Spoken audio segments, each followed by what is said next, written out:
கில்லான் ஆற்று பாலத்துக்கு அருகே கண்டெடுக்கப்பட்ட ஆடவரின் சடலம் வளர்ந்து வரும் உள்ளூர் மலாய் பாடகர் நிட்ஸா ஹப்தாம் மொக்தாருடையதென ஸ்லாங்கூர் போலீஸ் உறுதிப்படுத்தியுள்ளது. அடுத்த கட்ட நடவடிக்கைக்காக அச்சடலம் கில்லான் தெங்கு அம்பான் ரஹிமா மருத்துவமனைக்கு அனுப்பப்பட்டுள்ளது.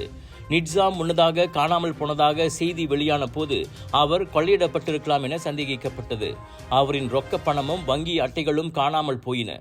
ஆனால் பணப்பையில் வைத்திருந்த அடையாள அட்டை, மாணவர் அட்டை மற்றும் புகைப்படம் அப்படியே இருந்தன. அதுவும் கில்லான் ஆற்று பாலத்தின் மேலே அப்பணப்பையும் கைபேசியும் தனியாக கிடந்தன. அவர் கொள்ளையிடப்பட்டிருக்கலாம் என்ற சந்தேகத்தையும் அது வலுப்படுத்தியது. கில்லான் சுல்தான் சுலைமான் அரங்கில் மெது ஓட்டத்திற்காக செவ்வாய்க்கிழமை இரவு 7:45 மணிக்கு வீட்டை விட்டு வெளியே சென்ற நிட்ஸா அதன் பிறகு வீடு திரும்பவில்லை என அவரின் குடும்பத்தினர் மறுநாள் அதிகாலை 4 மணிக்கு போலீசில் புகார் செய்தனர். அதே நேரத்தில் நிட்ஸாவாக இருக்கலாம் என கூறி 56 என்ற எண் பொறிக்கப்பட்ட சட்டையை அணிந்திருந்த ஆடவர் கில்லான் மஸ்ஜித் இந்தியாவில் நடந்து செல்லும் சிசிடிவி கேமரா பதிவும் சமூக ஊடகத்தில் வைரலானது.